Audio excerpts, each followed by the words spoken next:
The crystal glasses clinked as Derek Matthews and his executive team celebrated another successful quarter at Horizon Analytics. I watched from my corner table, dressed in my intentionally modest waitress uniform, as they congratulated themselves on their latest acquisition. My small notepad contained more than just drink orders. It held detailed observations of their increasingly loose conversations about corporate strategies and upcoming mergers. "Here's to crushing the competition," Derek announced, raising his glass of 20-year-old scotch. The same scotch I'd arranged to be their house special through a distributor I quietly owned. "When we acquire Summit Tech next month, we'll control 60% of the Midwest's data analytics market. Before we jump back in, tell us where you're tuning in from, and if this story touches you, make sure you're subscribed, because tomorrow, I've saved something extra special for you." I kept my head down as I cleared empty plates, playing the role I'd crafted carefully over the past 8 months. The perfect invisible service worker, someone Derek and his cohorts would talk freely around, never suspecting that every word was being cataloged and cross-referenced. Speaking of crushing, Richard Chen, their CFO, chuckled. "How's your charity case doing, Derek? The one who's always serving us? Still taking night classes in, what was it, computer science?" Derek's laughter echoed across the rooftop. "Oh yes, our little wannabe tech entrepreneur. Hey, sweetheart," he called out, making me turn.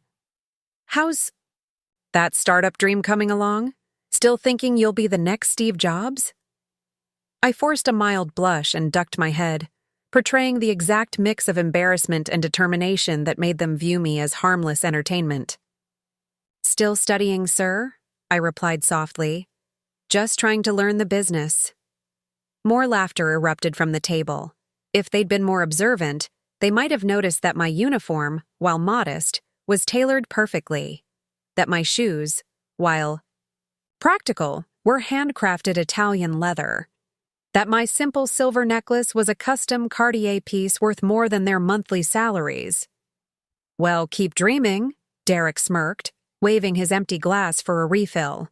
"Though honestly, you might want to stick to something more realistic.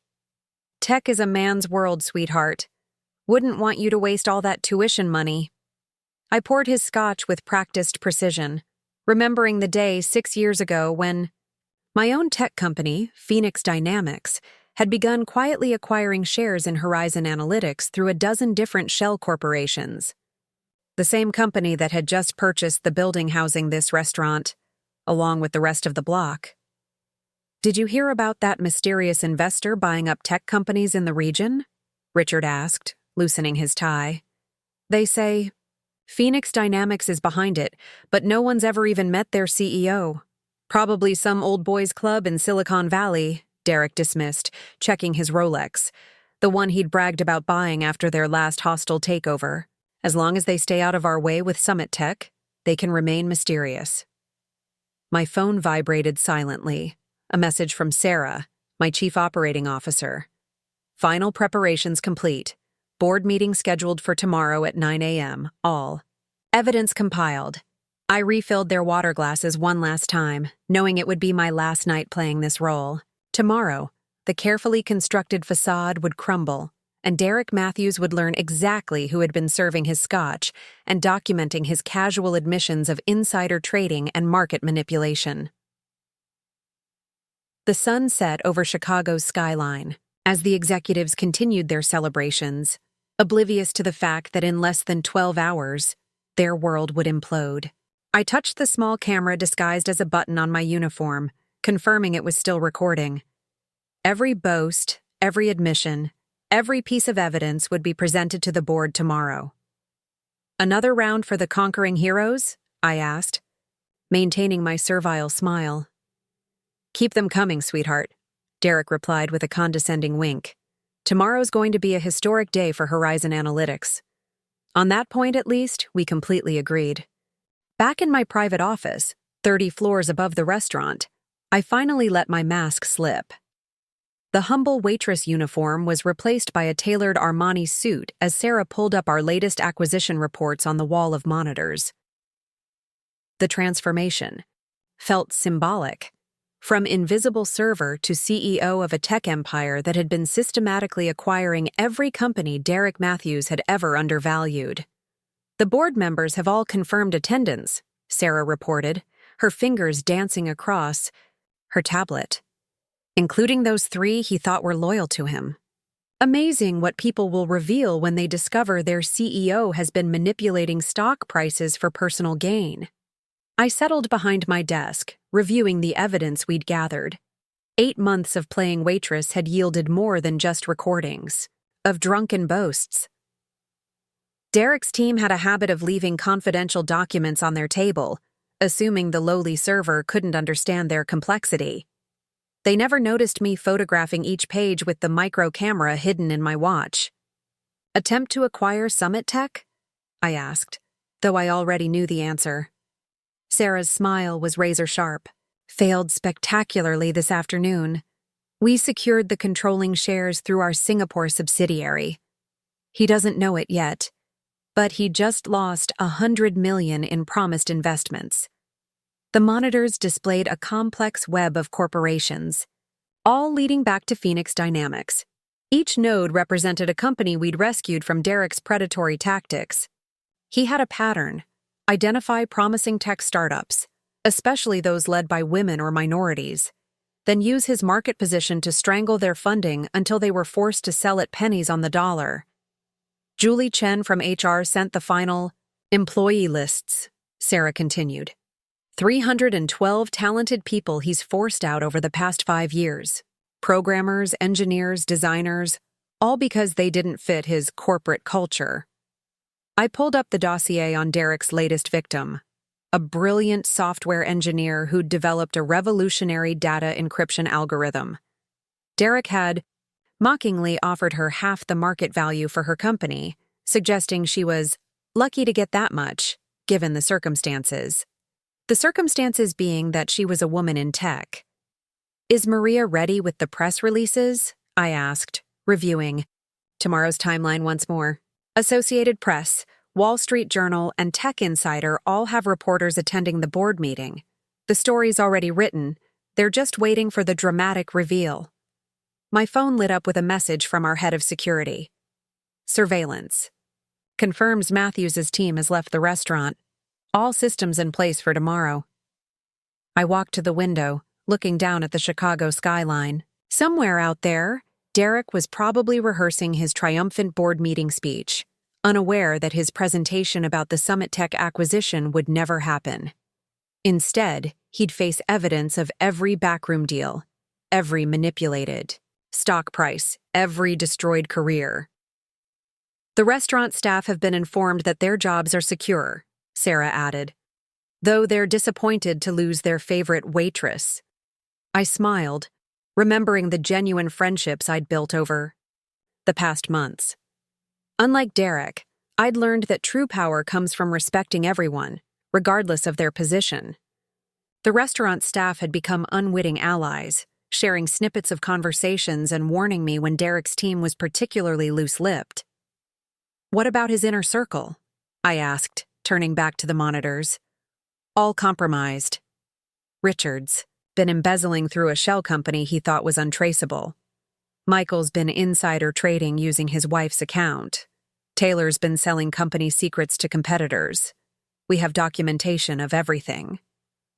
The final piece was a recording from earlier tonight, Derek explicitly discussing his plans to manipulate Summit Tech's stock price. He'd been so busy laughing at my pathetic career choices, he never noticed the sophisticated surveillance system capturing his every word. Send a morning meeting reminder to all board members, I instructed. Let's make sure everyone has a front row seat to tomorrow's performance. Outside my window, Chicago's lights twinkled like stars, each one representing a life Derek Matthews had impacted through his arrogance and cruelty. Tomorrow, every light would witness his fall. Dawn arrived with military precision. I stood in my penthouse dressing room, transforming myself one final time, not into the waitress Derek knew, or even the CEO I'd become, but into something entirely new. Today's armor was a black Chanel, suit that cost more than Derek's monthly salary, paired with Louboutin heels that added just enough height to look him directly in the eyes. Facial recognition confirms Matthews just entered the building. Sarah's voice came through my earpiece. He's taking the express elevator, looking particularly smug. Our sources say he's planning to announce the Summit Tech acquisition before we can reveal it failed. I adjusted my mother's pearl necklace, the only piece of jewelry I'd kept after selling her tech company to fund my first startup. Derek and his predatory tactics had forced that sale, though he'd never connected Elizabeth, Chen's brilliant but struggling security firm, with the waitress who served his drinks. "The press?" I asked, applying one last coat of red lipstick. "In position. Times, Journal, and TechCrunch are setting up in the boardroom. CNN's business correspondent arrived early. Apparently, someone leaked that today's meeting would be historically significant." I smiled, knowing that leak had been carefully orchestrated. The media's presence would ensure Derek couldn't bury this story, couldn't use his connections to spin it away. Every moment would be documented. Every revelation broadcast live to the industry he'd terrorized for so long. "Board members are arriving now," Sarah continued. "Thompson and Chen look nervous. They must have reviewed the evidence files we sent last night. Harrison's already sweating, probably realizing those offshore accounts weren't as hidden as he thought." The elevator ride to the executive floor was silent, my security team flanking me professionally. They'd been handpicked over the past year, each one having their own reason to want Derek's empire dismantled. My head of security was the sister of a programmer who'd committed suicide after Derek's hostile takeover of her company. "Matthews is glad-handing the board members now," Sarah updated. "Just made a joke about having champagne-worthy news. His team's with him, all looking like cats who caught the canary." I checked my watch, a custom Swiss piece that contained enough processing power to run a small server farm. In its bâti memory were recordings of every incriminating conversation Derek had ever had in that restaurant, backed up to secure servers across 3 continents. The executive floor was buzzing with anticipation. Through the glass walls, I could see Derek holding court in the boardroom, his Italian suit and gold cufflinks broadcasting the success he'd built on others' destruction. The boardroom table was imported marble, an expense he'd approved while denying employee raises. "Security teams in position," my earpiece crackled. "FBI's white-collar division is standing by. SEC representatives are in the adjacent conference room reviewing the final documentation." I paused outside the boardroom, watching through the glass as Derek pulled up his presentation. The title slide read, "Summit Tech Acquisition, a New Era for Horizon Analytics." If he'd bothered to check his emails this morning, he'd have seen the press release announcing Summit's acquisition by Phoenix Dynamics. "Everyone's in position," Sarah confirmed. "It's time." I took one last deep breath, channeling every moment of condescension, every dismissive comment, every cruel joke he'd made at my expense. The security doors slid open with a soft hiss, and every head turned toward the entrance. "I apologize for interrupting," I announced, my voice carrying the authority of someone who owned not just the room, but the entire building. "But I'm afraid there's been a change to today's agenda." Derek's face transformed from confusion to recognition to disbelief in the span of seconds.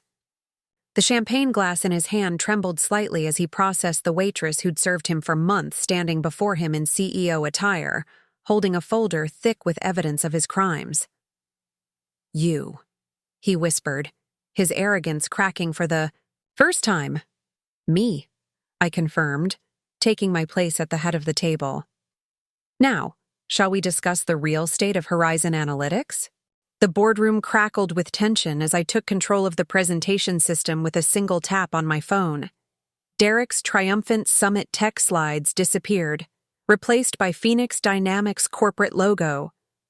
For those who haven't met me formally, I'm Alexandra Chen, CEO of Phoenix Dynamics, I began, watching Derek's face contort as he finally connected the dots. "Though Mr. Matthews here knows me better as the waitress who's been serving his drinks for the past 8 months. Richard." Chen, the CFO, knocked over his water glass. Michael from Acquisitions started frantically typing on his phone, probably trying to access the offshore accounts we'd already frozen. The board members sat in stunned silence as the screens filled with transaction records, surveillance footage, and email chains. This morning, Phoenix Dynamics completed its acquisition of Summit Tech, I continued, my voice carrying enough authority to freeze Derek half rising from his chair.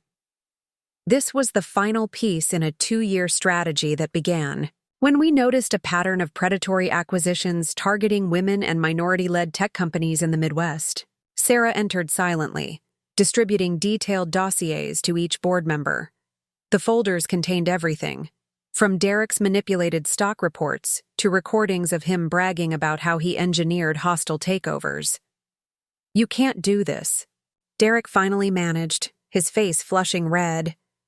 "You're just a what, Mr. Matthews? A waitress? A woman who should stick to something more realistic than tech?" I played one of his own recordings, his drunken voice filling the room with casual misogyny. "Or perhaps you meant I'm just the CEO who now controls 51% of Horizon Analytics through various subsidiaries and shell corporations." The blood drained from his face as the ownership charts appeared on screen. Every shell company, every quiet stock purchase, every strategic acquisition that had led to this moment was laid bare in devastating detail. Mrs. Chen, Thomas Harrison, the board chairman, cleared his throat. "Are you saying you own this company?" "As of 9 o'clock this morning, yes." I turned to the row of press representatives, their cameras capturing every moment. "What I'm about to share will demonstrate how Mr. Matthews and his executive team have systematically violated SEC regulations, engaged in insider trading, and destroyed promising companies for personal gain." The next 20 minutes were a masterclass in corporate execution. Every piece of evidence was presented with surgical precision. Emails about price manipulation, recorded conversations about insider trading, detailed records of harassment and discrimination. "Your files," Derek suddenly blurted, reaching for his phone. "I'll delete everything." "Already secured," I cut him off. "Along with the contents of the private server in your Lake Forest mansion, the one containing evidence of your more creative accounting practices." Richard collapsed back in his chair as his own financial records appeared on screen. The complex web of embezzlement he'd woven was now exposed for everyone to see. Next came Michael's insider trading records, then Taylor's documented corporate espionage. "Federal agents are waiting outside," I announced, watching Derek's executive team exchange panicked glances.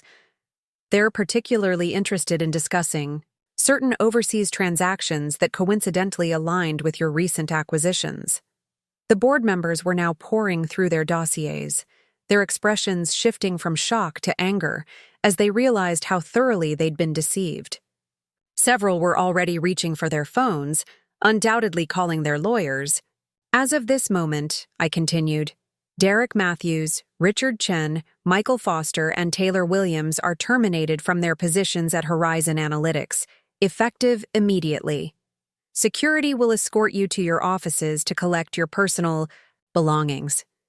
Everything else has been documented and secured for the federal investigation. You can't—" Derek started to rise again. "Actually, she can," Sarah interrupted, placing a final document on the table. "This is from the SEC. Your trading privileges have been suspended pending investigation. I'd advise against making any sudden moves with your remaining assets." I watched as Derek's carefully constructed world crumbled around him. The man who'd spent years mocking others' ambitions, who'd destroyed careers with casual cruelty, was now experiencing what true powerlessness felt like. "Oh, and Derek?" I added as security entered the room. "I believe this belongs to you." I placed a familiar crystal tumbler on the table, the one he'd always demanded his scotch in. "Consider it a souvenir of all those nights you spent underestimating the help." The next hour unfolded like a precisely choreographed dance. As federal agents interviewed Derek and his team in separate conference rooms, I began the real work of transformation. The press had already started filing their stories. Headlines about the dramatic boardroom takedown were spreading across financial news networks. Their personal devices have been secured, Sarah reported, tablet in hand. IT teams are imaging their computers now. Derek tried to remotely wipe his phone, but we'd already backed up everything to our secure servers. Through the glass walls, I could see Derek gesturing angrily at his lawyer, who had arrived looking disheveled and panicked. The attorney's face grew increasingly pale as he reviewed the evidence against his client. In another room, Richard had broken down completely, offering to testify against Derek in exchange for leniency. The employees are gathering in the main atrium, Sarah continued. Word spreading about the executive team's arrest.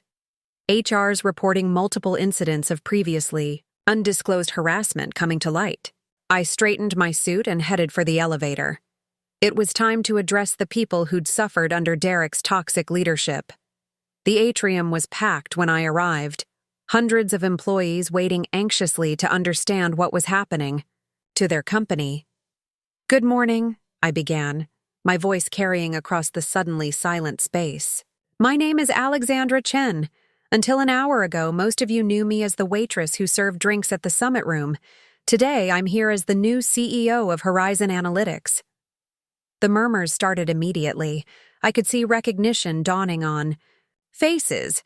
Employees who'd witnessed Derek's condescending treatment of the waitress, now realizing they'd been watching a careful performance. Over the next few weeks, this company will undergo significant changes. First, I want to address the fear I know many of you are feeling. Your jobs are secure. In fact, we'll be reviewing all salaries and promotions that were denied under the previous management. Relief flooded through the crowd. Near the back, I spotted Jennifer Martinez, a brilliant programmer whom Derek had repeatedly passed over for promotion. She was crying quietly, years of suppressed frustration finally finding release. Effective immediately, we're implementing new harassment reporting protocols, establishing an anonymous ethics hotline, and creating a diversity and inclusion council with real power to effect change. The era of discrimination and fear is over. My phone buzzed with updates from Sarah. Derek's wife had seen the news and was contacting divorce lawyers. Their country club membership was already under review. The exclusive private school where his children were waitlisted had suddenly found their applications incomplete. "I understand that many of you have stories to tell," I continued, addressing the growing crowd. "Stories of discrimination, of blocked promotions, of ideas stolen and credited to others. Starting today, my door is open. Every story will be heard, every wrong documented and addressed." Security footage showed Derek being escorted to a waiting federal vehicle, his Italian suit wrinkled, his arrogant demeanor shattered. Through the building's windows, employees gathered to watch his humiliating exit. Years of pent-up resentment finally finding satisfaction. "The press is requesting follow-up interviews," Sarah whispered, approaching with a stack of urgent messages. "CNN wants to do a special on women in tech who fight back against discrimination. Thompson from the Wall Street Journal is asking about your background. Apparently, he connected you to your mother's company." I nodded, remembering the day Derek's hostile takeover had forced my mother to sell her life's work. He'd never bothered to learn the names of the family members behind the companies he destroyed. That oversight had proved fatal to his empire. "Schedule a company-wide town hall for tomorrow morning," I instructed Sarah. "Have HR prepare complete audits of all personnel decisions made under Derek's leadership. And contact Summit Tech. I want to meet with their engineering team about integrating their encryption technology across our platforms." The atrium was still buzzing with excitement and disbelief. Decades of corporate culture were being dismantled, in real time, replaced by something new and potentially transformative. Through the glass ceiling, I could see the Chicago skyline. The same view I'd had from my waitress station, where I'd planned this day while Derek laughed at my supposed career failings. By evening, the tech world was in upheaval. Every major news outlet had picked up the story, running headlines about the waitress CEO who had orchestrated one of the most sophisticated corporate takedowns in recent history. Social media was flooded, with stories from former employees and competitors, each sharing their own experiences with Derek's tyranny. The SEC has frozen their personal accounts, Sarah reported as we reviewed the day's developments in my new office. Derek's former sanctuary of mahogany and privilege.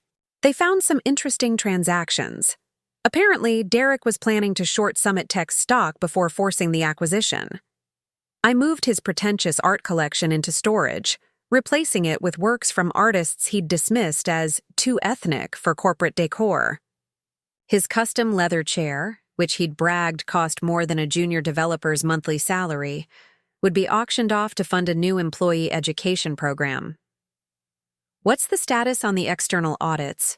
I asked, reviewing the stack of reports HR had compiled. "We've identified 43 instances of qualified candidates being passed over for promotion, all sharing a similar pattern. Women, minorities, anyone who challenged Derek's authority. Their careers hit invisible ceilings." The monitors displayed a steady stream of email responses from industry leaders. Companies that had once courted Derek's favor were now rushing to distance themselves. His name was being scrubbed from board positions, charity committees, and speaking engagements. "His wife's lawyer called," Sarah added with a slight smile. "Apparently, she's fascinated to learn about the offshore accounts he never disclosed. During their prenup negotiations, she's offering to share some interesting financial records." A notification popped up.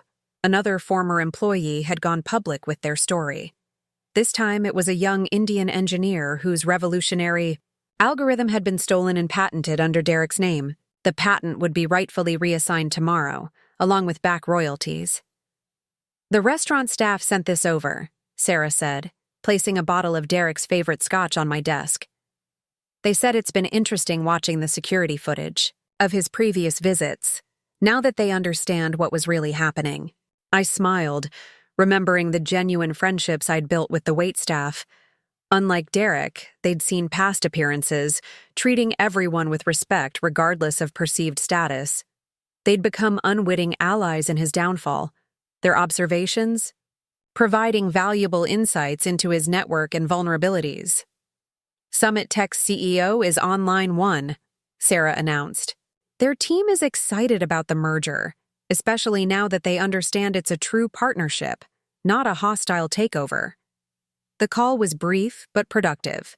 Unlike Derek's approach of crushing innovation, we would preserve Summit Tech's culture and independence while providing resources for expansion. Their groundbreaking encryption technology would revolutionize data security across our combined platforms."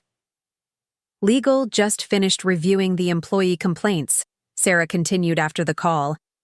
"They've identified at least 12 potential class action suits. Several law firms are already preparing cases." Through the window, I watched the sunset paint Chicago's skyline in shades of gold. The same view Derek had enjoyed while plotting the destruction of countless careers was now witness to the beginning of something better. "What about his inner circle?" I asked, though the monitors already told the story. "Richard's cooperation with federal investigators has been enthusiastic. Michael's wife filed for divorce after learning about his insider trading using her accounts. Taylor's trying to negotiate immunity in exchange for information about other corporate espionage. Targets!" A message flashed across my screen. Derek's exclusive golf club membership had been revoked. The institution he'd used to broker backroom deals and exclude undesirable executives was now closing its doors to him. His carefully cultivated network of privilege was unraveling thread by thread. "Schedule a meeting with the development team." "Tomorrow," I instructed. "It's time to revive some of the projects Derek killed, particularly Jenny Martinez's quantum computing initiative and Dr. Patel's AI research." Sarah nodded, adding to her ever-growing list. "Oh, and one more thing.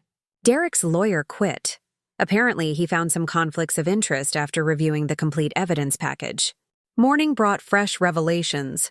The financial press had dug deeper into Derek's past, uncovering a pattern of destruction that stretched back decades.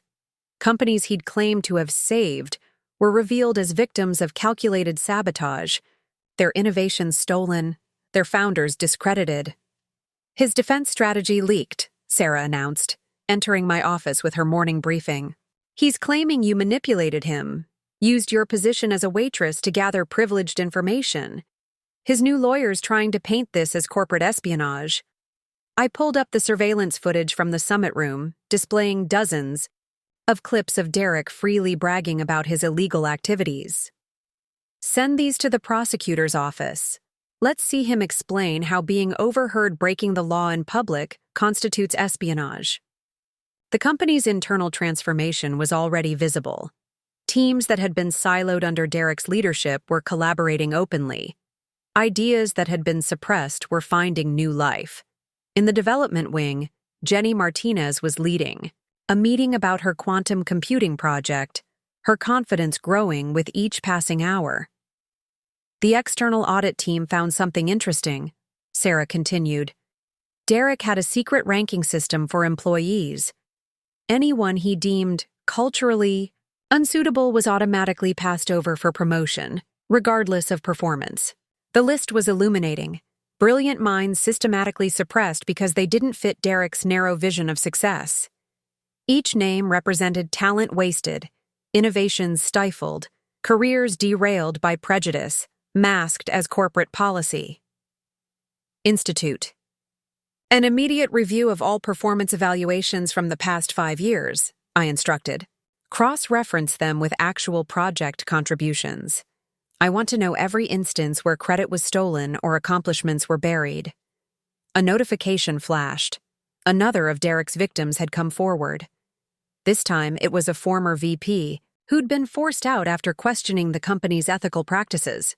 Her detailed records of corporate malfeasance would prove invaluable to prosecutors.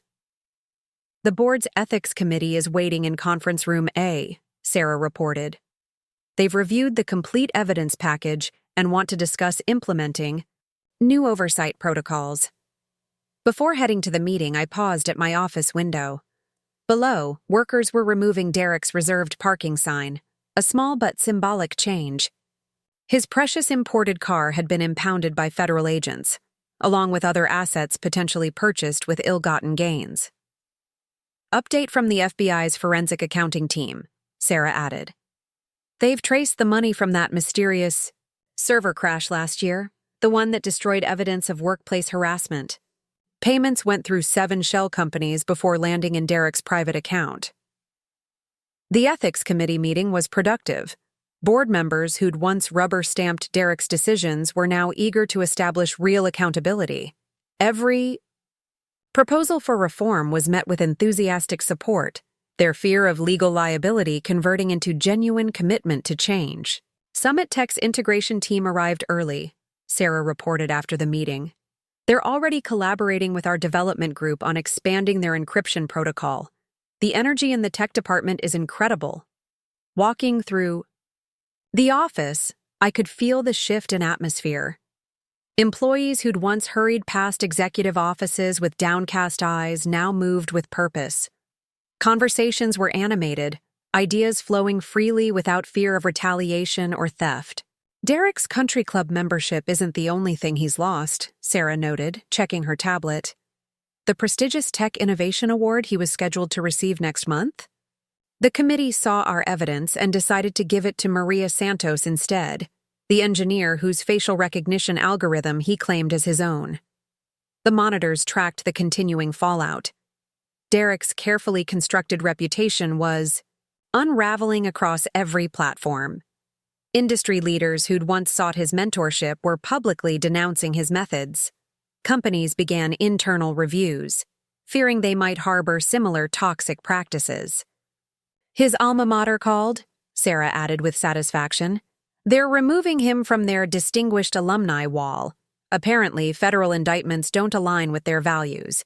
They're also returning his donations and redirecting the funds to scholarships for women in tech. A message from legal demanded immediate attention. Derek was attempting one last desperate move. In his arrogance, he'd forgotten about the non-compete clause he'd insisted every executive sign. Now those same restrictive terms would prevent him from working in tech, even if he escaped prison time. The tech industry's response to Derek's downfall was seismic. Companies across Silicon Valley began internal audits, desperate to ensure they weren't harboring similar toxic practices. 3 major CEOs had already stepped down, their leadership styles suddenly under intense scrutiny. Phoenix Dynamics stock is up 30%, Sarah reported during our afternoon briefing. The market's responding to our transparency and the planned integration of Summit Tech's encryption protocols. More importantly, 4 other tech companies have reached out about potential partnerships. On the monitors, footage from Derek's FBI interview played silently. His trademark arrogance had crumbled under sustained questioning. Each attempt to justify his actions only revealed deeper layers of corruption. His new lawyer sat beside him, growing visibly more distressed as Derek inadvertently implicated himself in additional crimes. His wife's forensic accountant found something interesting, Sarah continued.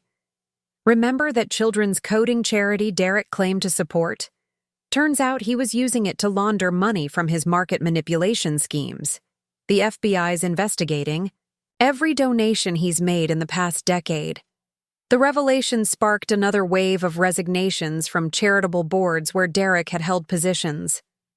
Organizations that had once proudly displayed his name as a benefactor were now frantically distancing themselves, their own reputations at risk. The employee interviews are yielding disturbing patterns, Sarah added, pulling up HR's latest findings. Derek didn't just block promotions. He actively sabotaged careers. Anyone he saw as a threat would suddenly find their projects reassigned, their achievements credited to others, their reputations quietly undermined. I reviewed the growing list of victims, each name representing talent wasted and dreams deferred.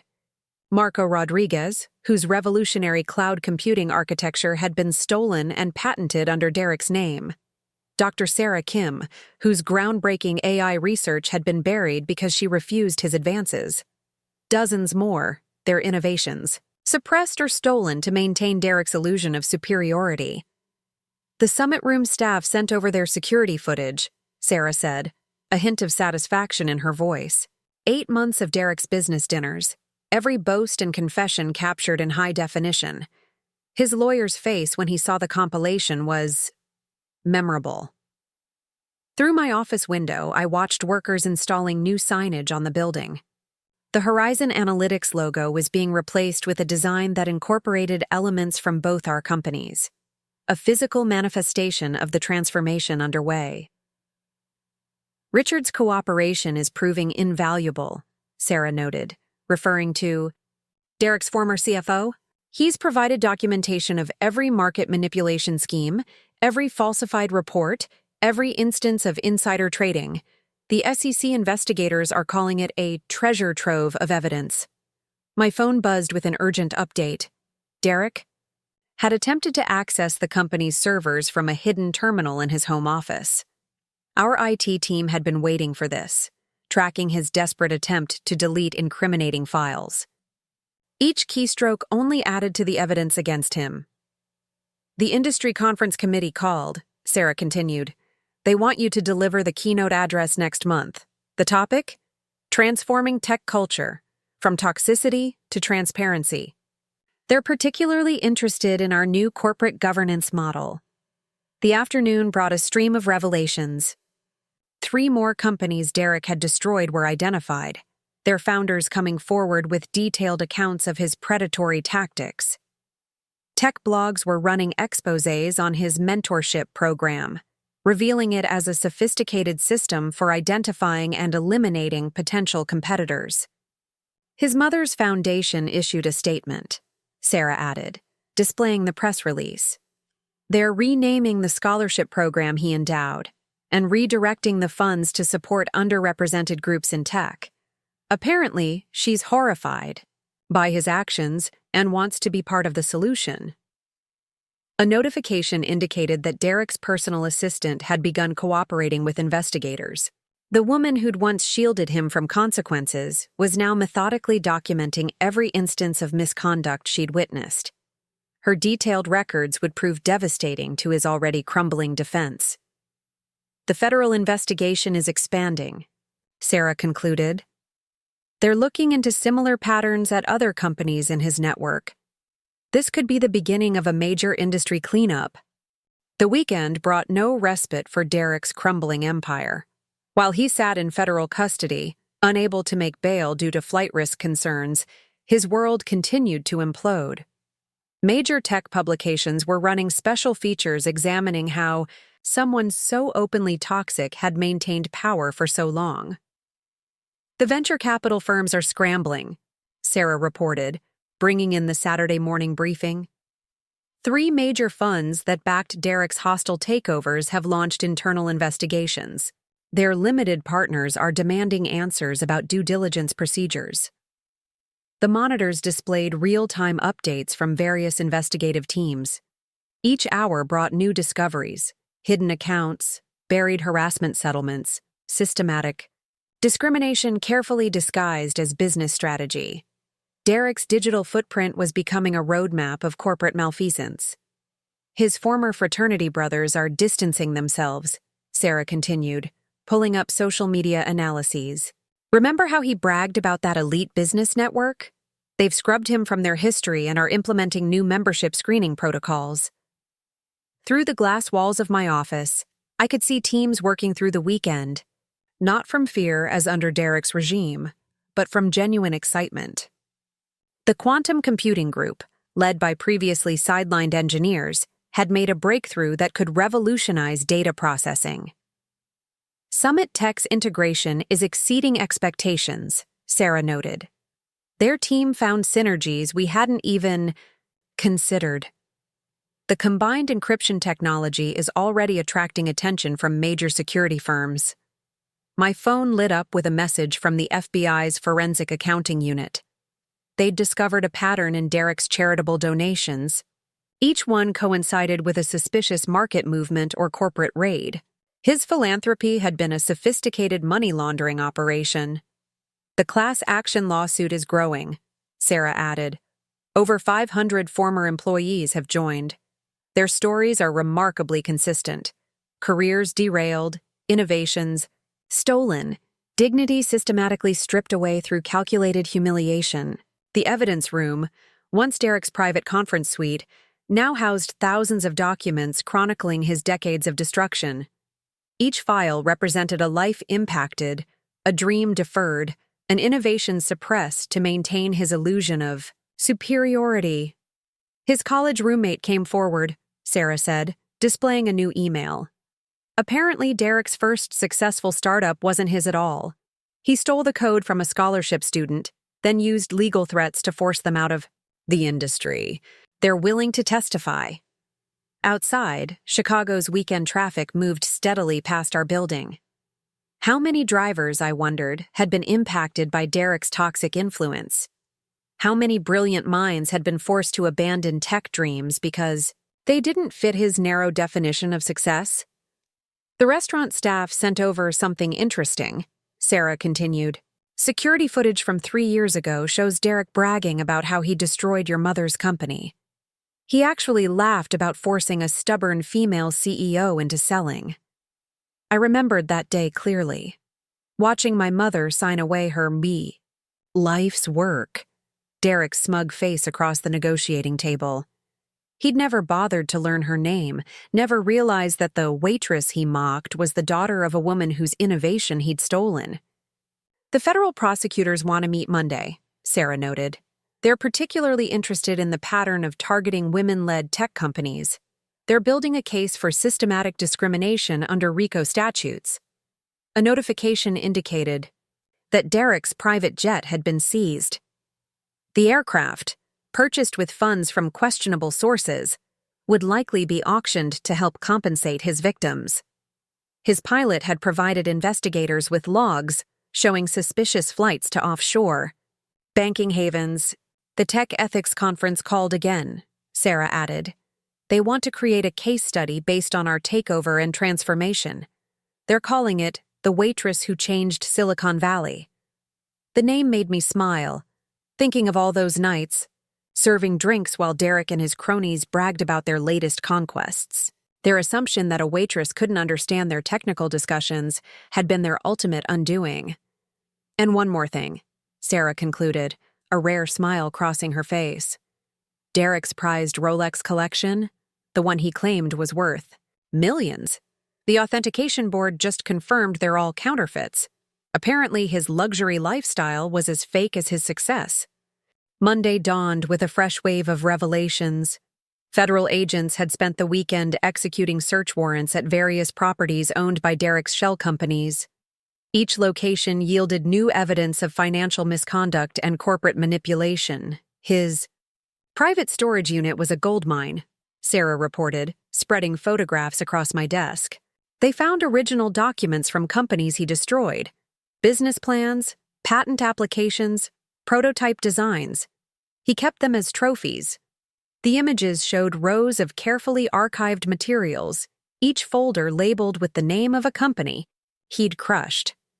It was a museum of corporate predation, a physical catalog of dreams he'd stolen and innovations he'd suppressed.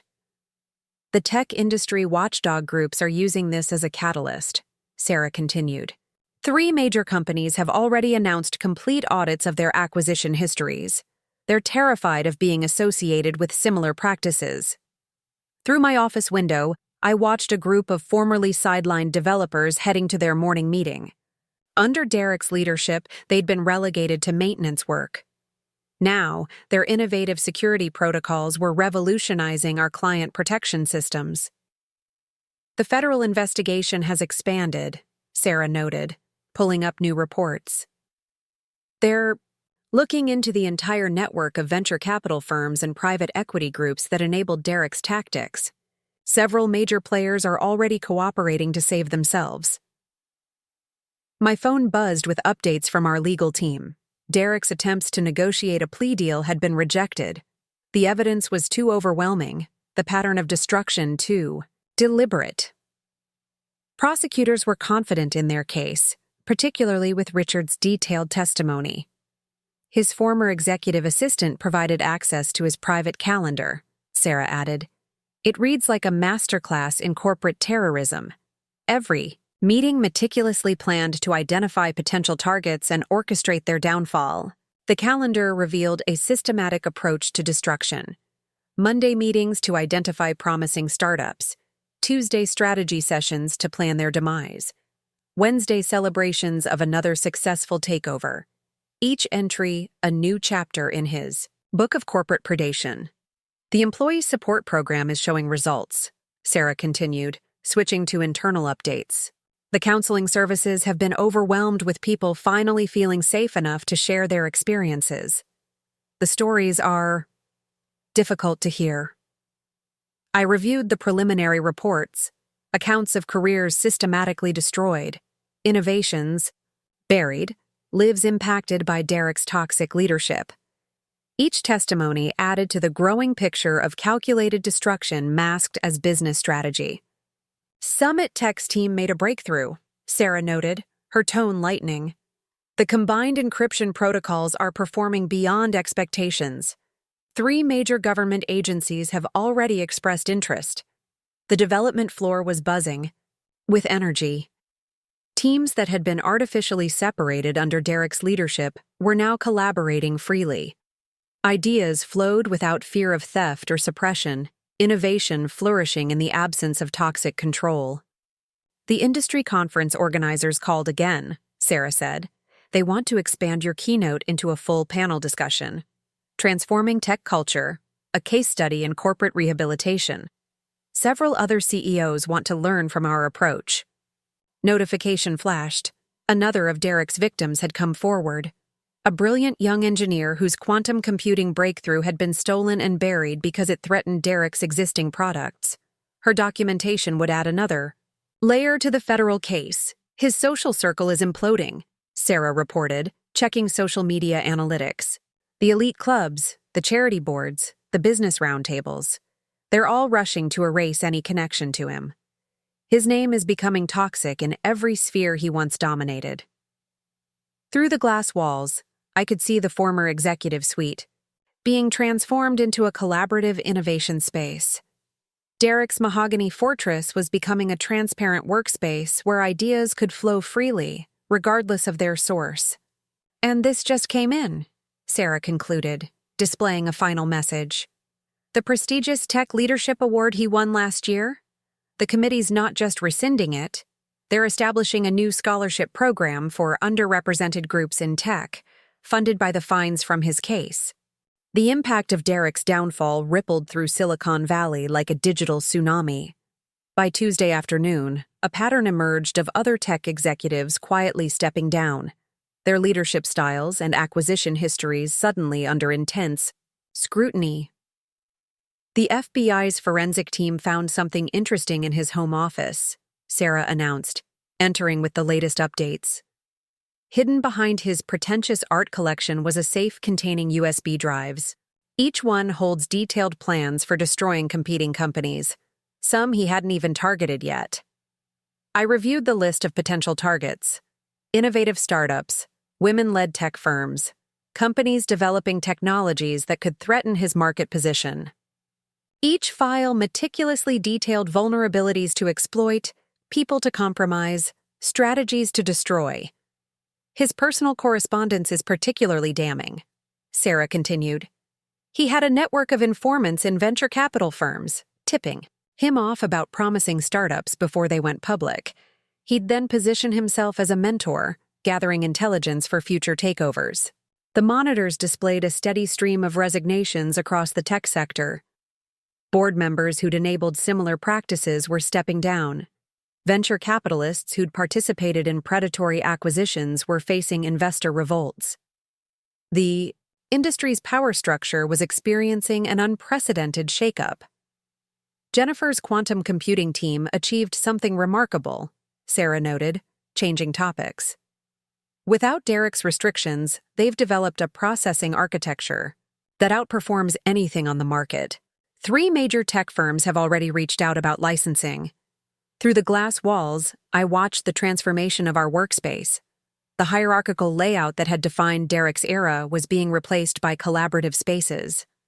The executive floor, once a fortress of privilege, now buzzed with innovation and free exchange of ideas.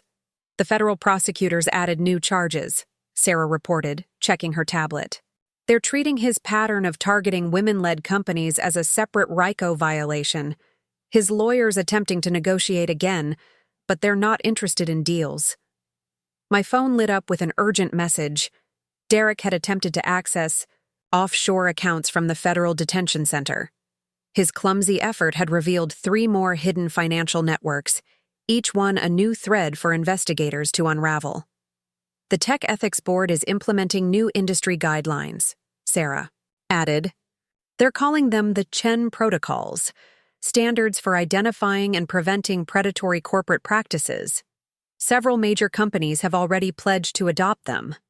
A notification indicated that Derek's private art collection, which he'd bragged about endlessly, was being examined by authenticators. Initial findings suggested that, like his Rolex watches, many pieces were elaborate fakes, props in his carefully constructed illusion of success. His alma mater made an interesting discovery, Sarah continued. The prestigious thesis that launched his career, plagiarized from a female student's work. She was forced out of the program after raising concerns. She's now a key witness for the prosecution. The afternoon brought a surge of media attention. Tech publications were running in-depth analyses of how toxic leadership had become normalized in the industry. Our transformation was being held up as a model for corporate rehabilitation. Summit Tech's integration hit a milestone, Sarah noted with satisfaction. The combined teams developed a security protocol that makes our competitors' systems look prehistoric. The patent applications are already filed, under the actual inventors' names this time. I walked through the development floor, noting the energy in the air. Teams that had once competed for resources now collaborated freely. Ideas flowed without fear of theft or suppression. Innovation flourished in the absence of toxic control. The investigation uncovered another pattern, Sarah reported back in my office. Derek had a systematic way of identifying and eliminating potential whistleblowers. HR would receive anonymous complaints, followed by sudden performance issues, leading to quiet terminations. The list of silenced voices was long. Engineers who questioned unethical practices, managers who reported discrimination, employees who dared to innovate beyond Derek's control. Each story added another layer to the federal case, another crack in his crumbling defense. One last update, Sarah concluded. The charity he claimed was supporting women in tech? They've renamed their annual Innovation Award. It's now the Elizabeth Chen Memorial Grant, in honor of your mother's contributions to the industry. Wednesday brought a cascade of unexpected developments. The tech industry's upheaval had caught the attention of congressional investigators who announced hearings on predatory acquisition practices in Silicon Valley. Derek's case was becoming a catalyst for systemic change. His defense team quit, Sarah announced during our morning briefing. The evidence from those USB drives was the final straw. Apparently, documenting plans to destroy companies years in advance demonstrates a level of premeditation they can't defend. The monitors displayed live coverage of federal agents raiding offices across the country. Derek's network of corporate spies and informants was unraveling, each arrest revealing new connections and conspiracies. The venture capital firms are in full panic mode, Sarah continued. 3 major funds that backed Derek's hostile takeovers have lost their largest investors. The limited partners are demanding complete audits of all tech acquisitions from the past decade. Through my office window, I watched a group of recently promoted engineers heading to the quantum computing lab. Their project, suppressed under Derek's leadership because it threatened his traditional revenue streams, was now revolutionizing our entire approach to data processing. Summit Tech's integration reached another milestone, Sarah reported. The combined teams discovered that their encryption protocol has applications we never imagined: medical data security, financial technology, even quantum-resistant communications. We're years ahead of the competition. My phone buzzed with updates from the federal investigation. Derek's attempt to negotiate from detention had backfired spectacularly. His offers to name names had only revealed the extent of his own culpability, adding evidence to the prosecution's case. The industry response continues to evolve, Sarah noted, pulling up media coverage. 4 major tech companies have announced complete overhauls of their acquisition practices. They're implementing versions of our transparency protocols, hoping to avoid similar scandals. The transformation within our own company was equally dramatic. The hierarchical structure that had defined Derek's era was being replaced by collaborative teams. Innovation flowed freely, unrestrained by ego or artificial barriers. His former executive club is imploding, Sarah added. The elite business network he bragged about? Turns out it was basically a cartel for market manipulation. The SEC is investigating every member's trading history. A notification flashed. Another of Derek's victims had come forward, a brilliant developer whose startup had pioneered AI ethics protocols. Derek had buried their innovation because it would have required more ethical business practices. Their testimony would add another chapter to the prosecution's narrative. The Tech Ethics Conference requested an update, Sarah continued. They want to include a real-time case study of our transformation. Apparently, we've become a model for corporate rehabilitation in the industry. Through the glass walls, I could see the former executive dining room being converted into a collaborative workspace. The space where Derek had once held court, mocking lesser employees, was becoming an innovation hub open to all team members. The federal investigation revealed something interesting about his philanthropy, Sarah reported. Every charitable donation coincided with a suspicious market movement. He was using nonprofit boards to gather intelligence on potential acquisition targets. My tablet displayed live updates from the employee support program. Teams that had been silenced under Derek's regime were now flourishing.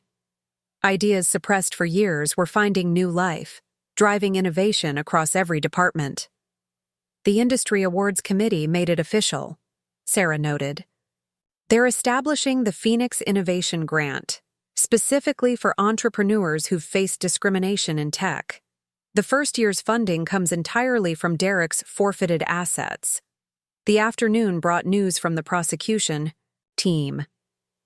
Derek's detailed records of his corporate raids had become a roadmap for investigators. Each file revealed new victims, new crimes, new evidence of systematic destruction masked as business strategy.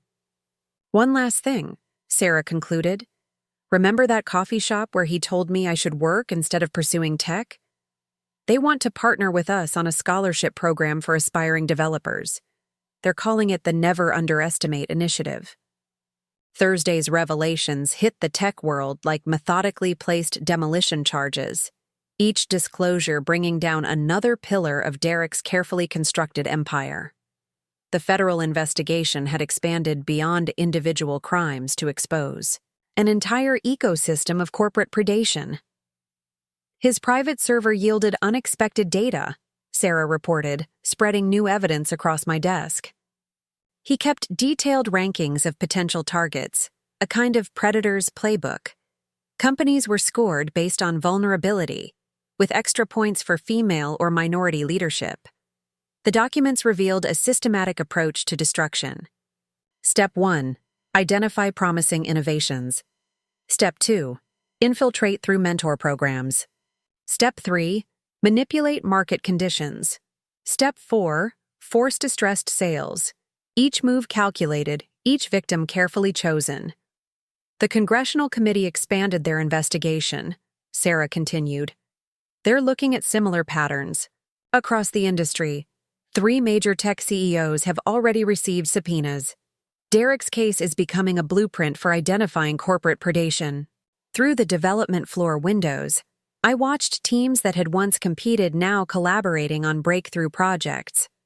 The quantum computing group had merged with Summit Tech's encryption team, their combined innovations already attracting attention from major security agencies. The industry response has been seismic, Sarah noted, pulling up market analyses. Companies are rushing to implement anti-predatory policies. Venture capital firms are overhauling their due diligence procedures. Derek's downfall is reshaping how tech does business. My phone lit up with a message from the federal prosecutors. Derek's latest attempt to negotiate had revealed even more crimes. In his desperation to reduce charges, he'd implicated dozens of co-conspirators, each revelation spawning new investigations. His wife's forensic accountants found something interesting, Sarah added. The trust fund he claimed would protect his assets? It's largely empty. He'd been using it to funnel money into secret ventures, all focused on destroying competitors. The monitors tracked real-time market reactions as each new disclosure hit the press. Companies associated with Derek's practices saw their stocks plummet. Those embracing transparency and ethical leadership were surging. The market itself was enforcing accountability. The employee counseling program made a breakthrough, Sarah reported. A group of former employees who'd been silenced by NDAs found a legal loophole. Their collective testimony about systematic discrimination could extend the statute of limitations on earlier crimes. Our legal team had already begun the process of voiding Derek's restrictive NDAs. Each released employee brought forward new evidence, new stories of suppressed innovations and destroyed careers. The pattern of destruction stretched back decades.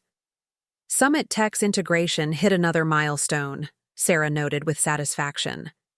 The combined teams discovered their technologies have medical applications we never imagined. 3 major research hospitals have already requested partnerships. The afternoon brought news from the Tech Ethics Conference. They weren't just studying our transformation. They were using it to create new industry standards. The Chen protocols were being adopted by companies worldwide, each implementation another nail in the coffin of predatory business practices. His prison interview request was denied, Sarah mentioned, checking her tablet. The prosecutors believe he's still trying to manipulate the narrative. His latest lawyer quit after discovering he'd lied about key evidence. Through my office window, I could see the city skyline, the same view I'd had from my waitress station while gathering evidence of Derek's crimes. Each building represented countless careers impacted by his toxic influence, and now each stood witness to his downfall. One final update, Sarah concluded. Remember that coding boot camp he mocked for accepting unqualified candidates? They just received a major grant to expand their program for underrepresented groups in tech. The funding came from seized assets in Derek's case. The day ended with a symbolic transformation. The executive parking garage, once reserved for Derek's inner circle, was being converted into an innovation lab. The space where he'd parked his luxury cars would soon house the next generation of tech breakthroughs, developed by the very people he'd tried to exclude from the industry. 1 month after Derek's dramatic downfall, I stood in the summit room for the last time. The restaurant was hosting a special event, a gathering of entrepreneurs whose companies he'd tried to destroy, now thriving under the new tech landscape we'd helped create. The final numbers are in, Sarah announced, joining me at what had once been my waitress station. Derek's guilty plea covered everything: 38 counts of securities fraud, 27 violations of antitrust laws, and over 100 documented cases of discrimination and corporate sabotage. The room buzzed with energy as successful founders shared their stories. Maria Santos, whose facial recognition technology was revolutionizing medical imaging. Dr. Patel, whose AI ethics protocols were becoming industry standard. Jennifer Chen, no relation, whose quantum computing breakthroughs were transforming data security. The industry transformation exceeded expectations, Sarah continued, reviewing the latest reports. 17 major tech companies have adopted our transparency protocols. Venture capital firms are completely overhauling their due diligence procedures. The Chen standards are becoming mandatory for new acquisitions. Through the windows, Chicago's skyline glittered in the evening light. Each building represented countless careers now freed from toxic leadership, innovations no longer suppressed by predatory practices. The tech landscape was experiencing a renaissance of creativity and inclusion. Summit Tech's integration is complete, Sarah noted with satisfaction. The combined technologies have applications we never imagined: medical research, climate modeling, quantum-resistant encryption. We're years ahead of the market, and this time the breakthroughs are properly credited to their creators. My phone displayed updates from the federal investigation. Derek's network of corporate spies and market manipulators had been completely dismantled. His guilty plea had triggered a cascade of confessions across the industry, each revelation leading to more reforms. The employee rehabilitation program exceeded all metrics, Sarah reported. 312 careers restored, 42 patents reassigned to their rightful inventors, and over 1,000 NDAs voided. The talent he suppressed is finally free to innovate. The restaurant staff, my former co-workers, moved efficiently through the crowd. They'd been essential allies in gathering evidence, their careful observations helping to document Derek's crimes.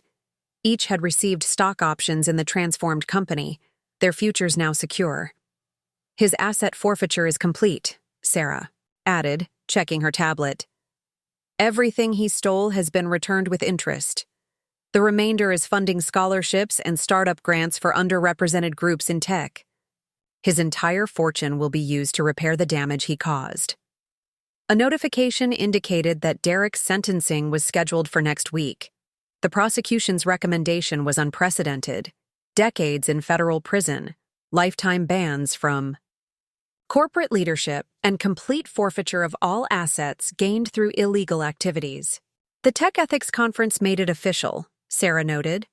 They're establishing a permanent watchdog division funded by penalties from corporate misconduct cases. Its first mission is implementing the Chen protocols industry-wide. The evening's highlight was the announcement of the Phoenix Innovation Fund, a billion-dollar initiative to support entrepreneurs who'd faced discrimination in tech. The fund's first investments would go to startups led by people Derek had personally targeted, their innovations finally receiving proper support. "One last thing," Sarah said, her voice softening slightly. "Your mother's original patents have been restored. Her security protocols, the ones Derek buried after forcing her company's sale, are being integrated into our new systems. Her innovations will help protect the next generation of developers." I touched the pearl necklace I always wore, my mother's last gift before Derek's hostile takeover forced her retirement. She hadn't lived to see his downfall, but her legacy would now help prevent others from facing similar persecution. "The restaurant staff has a request," Sarah concluded. "They want to rename his favorite private dining room. It'll now be called the Never Underestimate Lounge, a reminder that true talent can be found anywhere, if you look with the right eyes." As I surveyed the room filled with successful founders and innovators, each with their own story of overcoming Derek's toxic influence, I realized that the best revenge wasn't just his destruction, it was the creation of something better in his place. The tech industry was transforming, becoming what it should have been all along, a place where innovation thrived regardless of gender, race, or background. The waitress he'd mocked had not only bought his company and fired him publicly,